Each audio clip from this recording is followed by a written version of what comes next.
Well, Yency, thanks for joining us, man. Welcome to R2C2. Thanks for having me, guys. Appreciate you, bro. Thanks for coming on. Thank you. You know, I think one thing that we definitely are always fascinated by is the Dodgers and the development of players, most specifically pitchers. And we've talked to Walker Buehler about it in the past. You're someone who it really interests us, I think, because, you know, you had a few years at Colorado, had a really good 2020 season, years bookending it up and down. Last year, incredible year with the Dodgers. You pitched to an ERA of essentially 1.02, become a huge piece out of the bullpen for them. What is it, do you think, about the Dodgers organization where they seem to very consistently get the most out of pitchers, whether it's yourself or whoever else?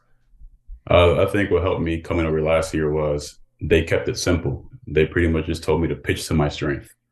So I struggled coming through the minor leagues with Colorado, even before that with the White Sox and Anaheim, where I struggled to get down and away with my heater because I had that natural run. So the Dodgers last year told me, have you ever thrown a sinker? I said I did when I was a starter, but I didn't throw it when I was in the big leagues because Colorado wanted me to just throw a hard four seam and just go off the slider with that. So they pretty much told me, we want you to eliminate the four seam and just throw straight sinkers to your arm side. You're not going to face many lefties. And if you do, it's going to be sliders and four seams up because we don't really worry about that right now. We want you to pitch your strengths. And sure enough, I did it last year in spring training. Started to get a lot of weak contact, broke some bats, and I got the confidence in myself to go out there and just pitch every day. How cool is that they can just keep it that simple? You know what I mean? Like, and it sounds like it's something that you should always do, is like pitch to your strengths. But that was something that I had to learn too, is myself, like just getting comfortable with yourself is just being able to execute your pitch and knowing that that's going to get the guy out. Yeah, I mean, I agree. Like I said, I struggled. Facing lefties when I was in Colorado and pitching to the Dodgers, pitching to Cody Bellinger, Jock Peterson, those guys, Corey Seager, and it's like, hey, you got to show them in. If not, they're going to dive over the plate. And I'm like, all right, I'm going to get it in there. And sure enough, either I'll pull it completely off the plate or hit them or back over the plate. And I'm looking back trying to get a new ball. Yep. Yency, had you thrown a sinker before? I did. Jose Bautista with the White Sox showed me how to throw a sinker. He showed me a different grip, more like a one-seam grip. And I was working with that for a second. But last year, I talked to Blake Trinan and just kept a traditional two-seam grip. And he pretty much told me that the way he threw it was just he was throwing a four-seam with a two-seam grip. I always thought I had to roll the sinker. And he's like, you don't want to do that. You just want to throw it like your four-seam and just let the grip work for yourself. And that's when I started seeing it go from 91, 92 to 4 to 6, 4 to 7. That's incredible. When you say roll it, what do you mean by that? So I was over-pronating, trying to make it move. And that was my problem. And the bullpen coach told me the same thing because I had one outing I'll never forget. It was last year's spring training. It was like my second outing throwing sinkers consistently. And I'm in the bullpen and I'm looking back and I'm like, hey, it's not moving. And he said, oh, it is. He goes, think about it. The ones you don't see move are the good ones. The ones you see move, the hitter sees them move. And I was like, oh, okay, that makes sense. Wow, that's a really interesting perspective. And that was night and day for me. I was like, okay, now I know. I just had to just sit middle, let it work. And sure enough, I was getting swings over the ball. I was getting guys jammed inside out. I was like, okay, yeah, I can do this. Man, that's like the simplest form. Like, Ryan, there's no way, like, people don't explain pitching like that. You know what I'm saying? Where, you know, pitch to your strengths, or in the bullpen, you know, the ones that you don't see are the ones that are moving good. You know what I'm saying? So it just helps you trust whatever you're doing. And for them to be able to simplify it like that, it makes you understand why the Dodgers are so good. Yeah. I mean, I also think it would have to take a moment, or have to be difficult, or it takes a certain mentality to adopt that as quickly as you did, Yency, right? Because you're pitching one way your entire career. All of a sudden it's, hey, here's a pitch that you've messed with a little bit, but it hasn't been a huge part of your repertoire. We want you now to use this essentially as the fulcrum of your repertoire and be comfortable and confident throwing it. When you, what about the moment in time you were in at that moment made you feel confident to take that advice and run with it? Because yes, the team has some level of authority, but ultimately it is your career. I mean, for me, 2021 was a terrible year, in my opinion. It's probably my worst year in baseball. And I think a lot of it happened because I was overthinking on, okay, this is my platform before going to arbitration. I need to do well. I'm coming off a good 2020 season. I do the same thing again. I'm going to get paid, take care of my mom, take care of the family. And I let that get ahead of me, and instead of just like going out there and pitching the way I did in 2020. But coming to the Dodgers, and they're telling me, hey, throw this pitch, trust it. You're going to get the right move. You're going to get the right profile. They brought down the analytics, set me down. Mark Pryor and Carmen McGinnis set me down. They told me straight up, like, hey, this is your profile on your four seam. It stinks. It's not good. You just throw hard. I was like, okay. He goes, nah, you threw a two seam in 2021, 4% of the time, and look at the numbers here. Everything was green on the chart. And I was like, okay, what does that mean? He goes, you need to throw this. I was like, okay. And sure enough, in spring training, I struggled. I walked a couple guys because I didn't have that line of sight of where I wanted to start the pitch. And like I said, I was trying to roll the pitch, trying to make it move, trying to make it nasty. Sure enough, it's 1-0, 2-0, 2-0, 3-0. I'm walking the guy. And then whenever I get mad, it's like, all right, just sit middle and trust it and through it, get a ground ball to play, innings over. They're like, hey, all right, everything's good now. You just got to make sure you get ahead of the count. And sure enough, I just told the catcher, sit middle. I'm just going to throw it. They hit it, they don't. And that's when I started getting 0-1, 0-2, broken bag, weak ground ball. And like the second week doing that in spring training, that's when I figured out, all right, give a base hit. In my head, I already had the sinker grip in my hand. I'm not throwing anything else. Throw it, next pitch, ground ball to the play, got out of the inning. And that's when I got that confidence that I knew, okay, we can do this. And sure enough, when I got to AAA and I started doing it, started closing, started doing very well. I didn't care who was hitting. You can put Barry Bonds to hit. In my head, I was going to get him out. That's awesome. That's amazing. Yeah, I love that. And I think it gives us some insight, too, into just the Dodgers organization. The other part of it is, Yency, you're pitching all of a sudden in critical spots for a team with World Series expectations. That's obviously very different from what you had experienced in Colorado. And I know, the stints in the minor leagues, getting back to that point then with the Dodgers. How did you deal with the pressure of not just performing with your new arsenal, but performing for a team that had great expectations? I mean, it was tough at first, because I still had that doubt in my mind that I can't go back to what I did last year in 2021. I have to go out here and prove myself and do what I know how to do. And I think what hit home was when I first got called up last year with the Dodgers and we were playing the Phillies. And I don't think I pitched the first game. I pitched the second game, if I'm correct. And I get thrown to go pitch to Castellanos, Harper, and these guys. And in my head, I got thrown to the fire right away. Like, it's here or nothing. Here it is. Yeah. Sure enough, I struck out 4 of the 6. And from there, just like confidence went up. And I was like, I'm making these all-stars look silly. This is confidence I knew I had before. And I just had to go out there and just continue to repeat it. And then you feel a part of the culture, right? Like you feel a part of what we're trying to do. You feel a part of what we're trying to build. When you get that confidence, you can go out there and the guys, when they see you running in from the bullpen, they get excited too because they know the inning's about to be finished. Oh yeah, man, I got that confidence. I mean, I felt like they included me very well. I give thanks to Mookie Betts, Freddie Freeman, those guys. Justin Turner, before he signed with the Red Sox, obviously this year, those guys came up to me and they told me, hey, we've seen what you can do in Colorado. We're just glad you're on our side now. And hearing that, it just gave me confidence. Like, hey, all right, I struggled last year, but these guys, they know what I can do. So I felt like I was at home, and obviously from the front office down, coaches, everyone, they knew what I can do. And just seeing the confidence they had in me gave me more confidence in myself. You guys, I mean, the Dodgers have been obviously a consistent contender for a while now, but lost some very significant pieces this offseason. Some guys who had been a part of this core for a while, whether it was Justin Turner or Cody Bellinger or Trey Turner, or Tyler Anderson, Craig Kimbrell, all varying degrees of experience during this Dodgers run, some of them there for quite a while. Has there been a noticeable change in the feel of the team after losing some of the core of what has been a really sustained run for this organization? I feel like, yeah, you lose Trey, who's obviously an elite baseball player. You lose JT, who was kind of that leader in the locker room. And for me, it's just tough because last was my first year there, so I didn't really get to know those guys all that well. And seeing them go, but the guys we brought in this year, Peralta, Miguel Rojas, those guys, they're just electrifying. They're loud. They bring that energy, and I feel like that was JT, because Trey was the guy who's going to come out there and play. Trey and Freddie are locked in every day. Mookie, they're locked in every day. They know what they have to do. But you have Peralta, he's doing his freight train stuff in the locker room. It's loud, and it just brings that energy. And I feel like we're going to be in a good place even without those guys that we lost.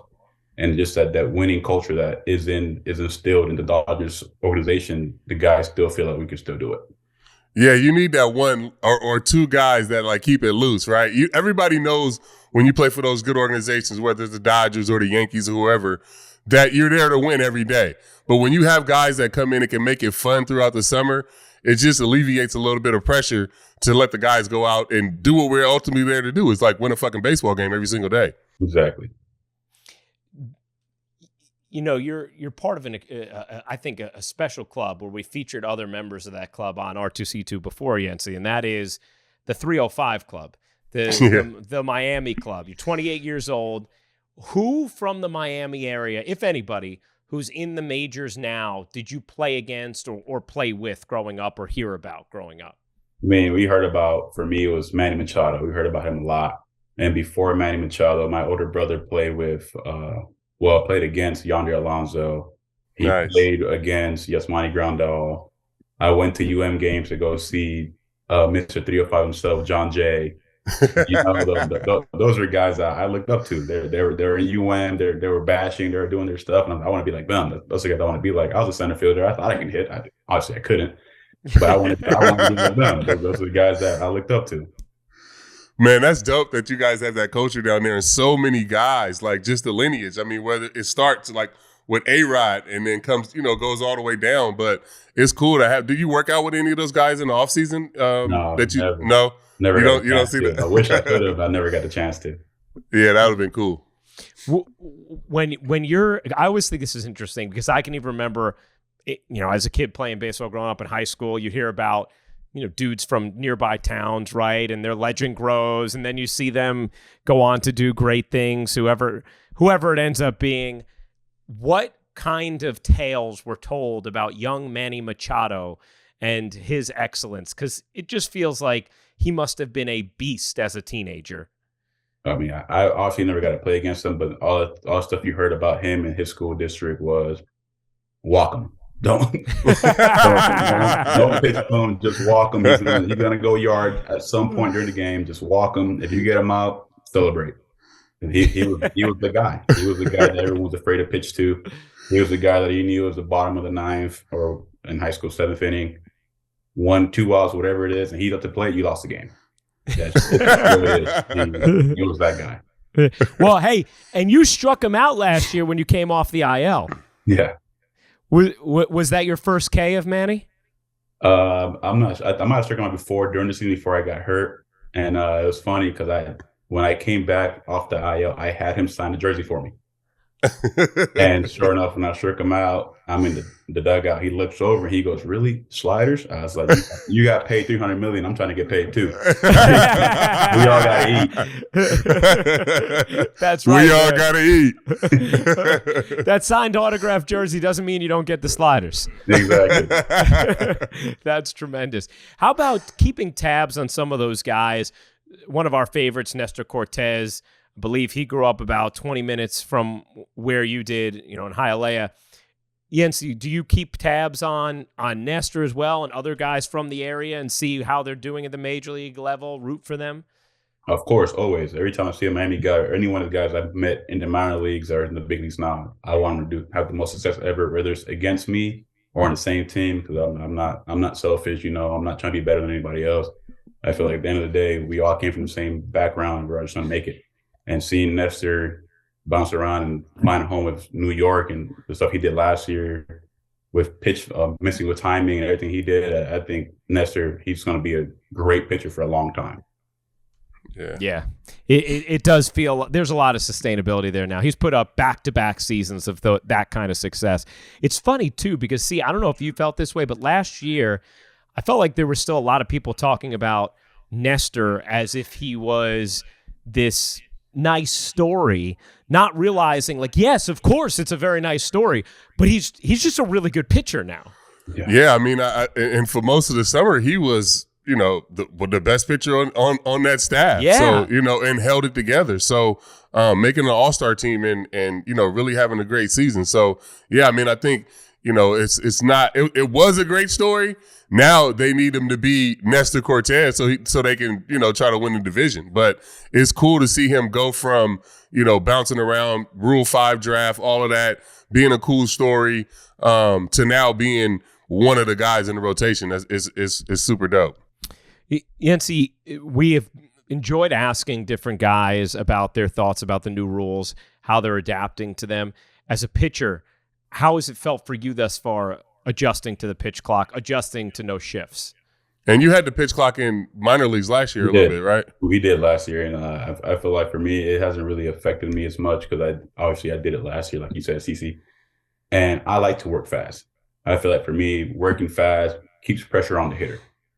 Because I feel like if I go 0-1, 0-2, and I'm back on the bump, and the hitter calls time, in my head, I got him. Got him. He's nervous. He's trying to get time to see what I'm thinking in his head, what I'm going to throw, and in my head, I got you already. It's ball game. Now I just got to go and make the pitch.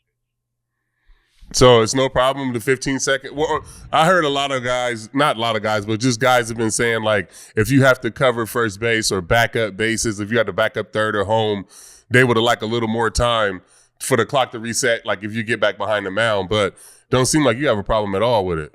No, but I do feel for that because obviously you have guys who running past, going to cover first base or running back. Or you have those plays where you're backing up third base and sure enough, the guy's going home, you got to go behind home plate, the full sprint.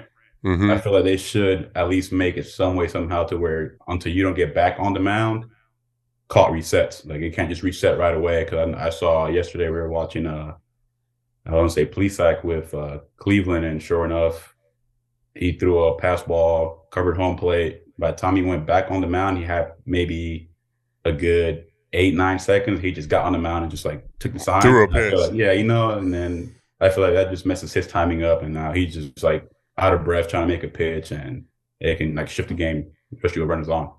I was watching that too. I was watching the Pirates, and Rich Hill was pitching. And somebody faked the bunt, and he charged in to go cover the bunt. When he got the ball back and he got to the mound, it was 9 seconds. Yeah. So he literally like walked to the rubber and like turned around and threw a pitch. You know what I'm saying? So we gotta like trim that little stuff around just to make it more safe for you guys for sure. Yeah. Yency, to go back to the Dodgers for a second, you guys also, it's not just the players who departed. You lost a really significant piece in Gavin Lux with the ACL and being out for the season. How has the team dealt with the reverb from losing somebody who was going to be a critical piece replacing some of the stars that you lost? I mean, it's tough, obviously, for Gavin, just a guy he is. He's a great dude, great teammate. Obviously, he's young, he's funny, he's energetic. He plays the game the right way, and last year we saw what he could do. And I know he was excited to see her play shortstop. I saw him catching ground balls before he got hurt, and I was like, he looks ready. He tucked in, everything looked good. And then obviously went to see him go down, and I texted him out of there. I was like, hey, I hope you have a speedy recovery. Hope everything's well. He said, thank you. And just seeing him in crutches, like, the teammate, it hurts because that's one of your boys. You want to see him succeed, obviously. But then I know Miguel Rojas decided not to play in the WBC because he wants to spend time with the team and just like build a relationship with us and be there for us. And seeing what he's doing in spring training and just like stepping up to that role, you can tell that he wants to be that guy for us this year. And obviously we appreciate that for him. But at the end of the day, we're still hurt that we lost Gavin Lux. Yeah, for sure. And I was excited to see Gavin, play shortstop this year and like actually get a chance to play his position. I feel like he was such an uber prospect and he was so good that they had to bring him up, and they didn't have anywhere for him he couldn't play shortstop, so they just kind of threw him all over the place because he was so good and thought that he could handle it. But I think, getting into his natural position, I was excited to see, what he was going to be able to do for you guys. And I mean, I think he could be a guy where you don't have to go out and sign a shortstop. Losing Trey, it would have been fine if he could have stepped up and played like he was projected to play, which I thought he would have done. So, have to wait another year, but I think he's going to be the shortstop for the Dodgers for sure. I agree. Yency, one of the things we love about R2C2 is getting to know guys' backgrounds a little bit more and their family influences and stuff of that nature. And correct me if I'm wrong, but your father opened a baseball academy in Miami. Is that right? Yeah, he has a baseball academy in the inner city in Alapata, where I grew up. And he stood the same field that I was there when I was 3 years old, practicing with him and my older brother. And he's been there for, I want to say, a little over 15 years. That's incredible. Awesome. So what made him create the academy, and what's it been like watching the development and growth and him mentoring different players and what you guys have going on there, what your dad has going on there? He just loves baseball. Loves baseball. That was his thing. As soon as me and my brother come home from school, it was just do your homework and we're going to the field. And we're in the field the rest of the day. We were both playing shortstop at the time. And he'll watch. He was a big Braves fan, so he'll watch games and see what he saw on TV, and then try to have us do the same thing. But he's old school. He don't like the flashy stuff. He hates it. He hates the flashy stuff. He hates when his kids are trying to hit like Manny Machado, have a big leg kick. He's like, "You're 8 years old. What are you doing? Why are you leg kicking?" He's old school. Hit the ball on the ground. Hit the ball on the ground. You can run it out. Hit the ball in the air. Everyone catch a fly ball. That's his rule.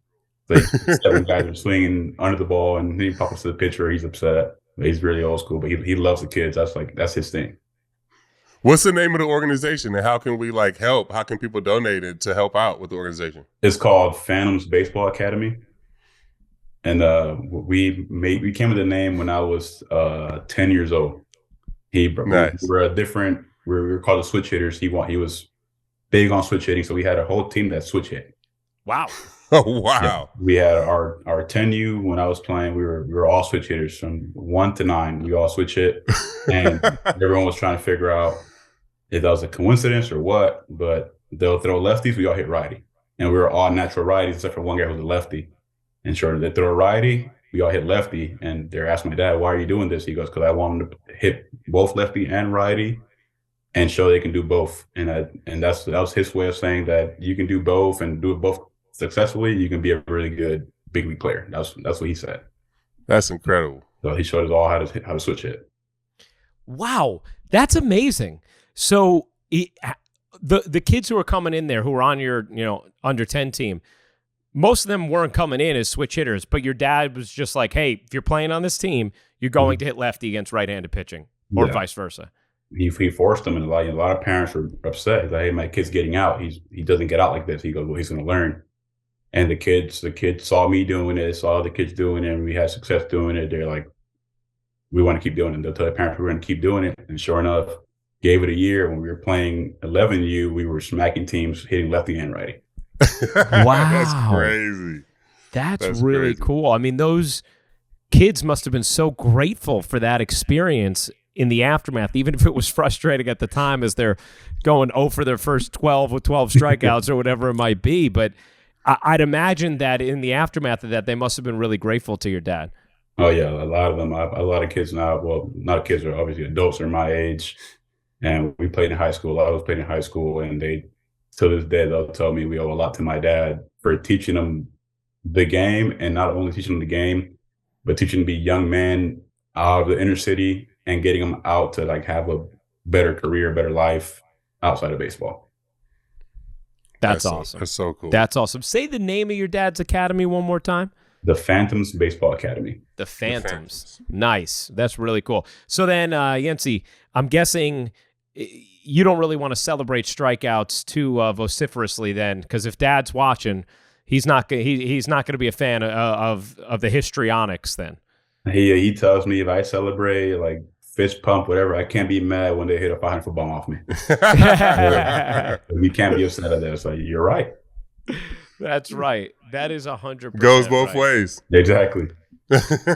Hey, C, can I just tell you? Can I just real quick? Can I amuse you with a baseball story of my own that I wish Yency's dad had been my coach when I was 4 years old? Let's do it. Yeah, let's do it. Okay, Yency, here we go. So I'm 4 years old. I'm starting t-ball. Okay, and my dad, even at that age, he had, when I was 2 years old he's having me switch hit because it's like, hey, same kind of logic, obviously. And I'm 4 years old, maybe I was 5, and I'm playing t-ball for the first time, and my coach wouldn't let me hit lefty in the games. He was like, no, you're better right-handed. And so I just started hitting righty and stopped hitting lefty because I wanted to switch kind of every at-bat. It was t-ball, so there was no right-handed or left-handed pitchers. And as a result, it sort of laid the foundation for me to lose my switch hitting at such a young age. I never got a chance to develop it. And I'm just thinking now, I'm like, what kind of crazy coach for a 5-year-old? Like, it's one thing, like 10, you're starting to get into like some of the, travel ball type things. And I'm glad your dad still had the discipline to be like, these are 10-year-olds. Like, we're going to teach them the game. We're not going to worry about them getting out. This is somebody coaching 4-year-olds who's worried about me getting out in t-ball. Terrible. Yeah, he's trying to win games, guys. Terrible. I don't understand. I don't. Anyway, you took me down to win. A dark path of my memories there, Yency. Let's just say I very much appreciate your father. Your Instagram nickname or your Instagram name is Showtime Almonte, and your nickname is Showtime. How'd you get that nickname? Playing basketball. Ooh, all right. Did you play basketball in high school? I did. My dad didn't like it. He didn't like you playing basketball, or he didn't like that your nickname was Showtime? He didn't like me playing basketball. He's, like I said, he's old school baseball. He's like, baseball's where you're going to be at. It's just where you're going to make it. My brother was a second rounder. He's like, you had to follow his footsteps and play basketball. So whenever I was playing basketball, whether it was at the park or anything, he's like, look at this idiot. He's going to break his ankle. Look at him. Look at him. And I just love playing basketball. My freshman year, I learned how to dunk, and that's all I wanted to do. So I literally went freshman, sophomore year just trying to dunk on people. That's all I wanted to do. Just fun trying to dunk on people. And he thought I was dumb. You're going to end up falling the wrong way. Luckily, I never did. And my friends in high school was like, it's showtime. Every time I'll go and just try to like do a little dunk, windmill, whatever. And then it stuck with me. And I liked it. I played baseball too, so I was good at both. But that was like the big day that came with me. And you know what? I'm going to stick with it. You got to live up to it, though. Did you play all the way through? Did you play basketball? I stopped my sophomore year. Oh, yeah. He shut that Pop shut that down, huh? Yeah, Pop, I transferred to a private school. Pop said, yeah, you're playing only baseball. And the basketball coach wanted me to play basketball. My dad's like, no, he's not doing it. I tried to do it behind his back for a little bit, but I couldn't. Well, you're 6'5", too. Were you that tall as a sophomore in high school? I was 6'2". I was Okay. a sophomore. I graduated high school at 6'4", and then I got the last inch. I was like before I was 21. Nice. I'm still waiting for that for me. It hasn't happened yet. It's interesting, though, because, see, something you talk about a lot is the value of playing other sports and how Absolutely. it develops your main sport. And I do feel like, for a while, Yency, it was about specialization, right? And, hey, you're going to focus on this sport. This is your sport. And also, I don't want you getting hurt playing another sport. And now it does feel like the conversation's coming back to, no, you know what? Maybe it's better for you as Yency Almonte, the baseball player, to be spending time playing basketball or other sports as well. Yeah, I agree. I think basketball helped me with footwork. Interesting. I played center field all through my high school career until my senior year. Well, junior year, summer going to senior year is when I started pitching.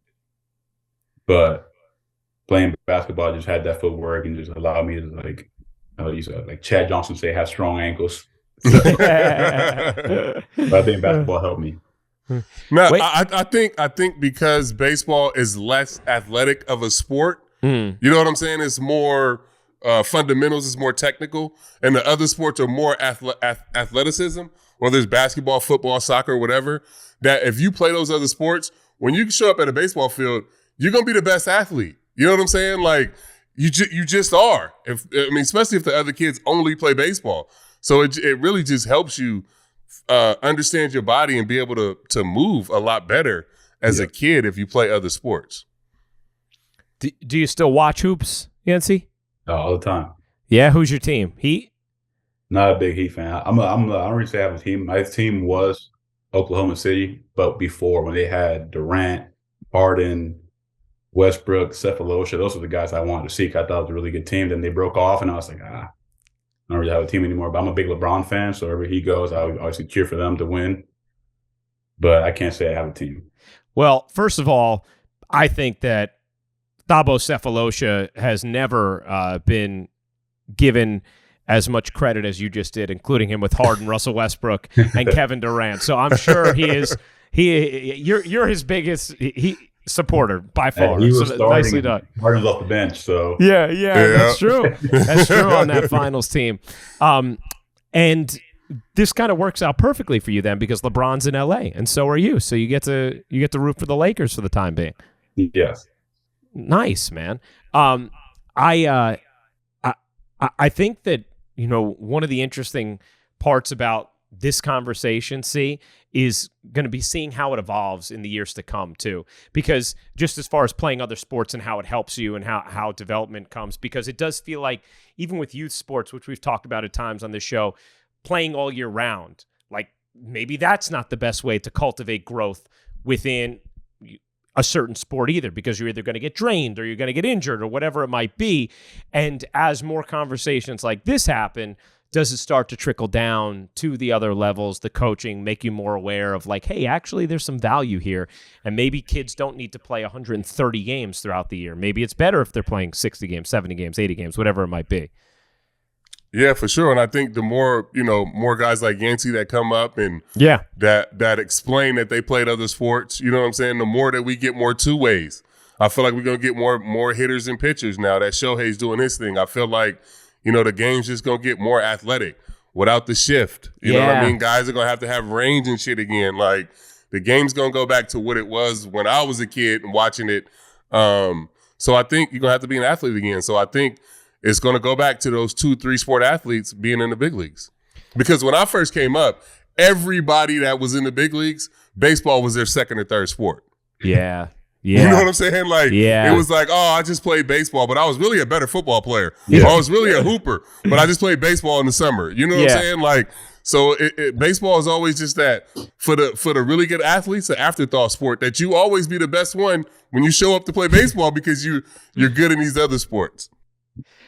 Now, I got to take you back to something you said before we get you out of here, Yency. You talked about you didn't pitch until the end of your high school career.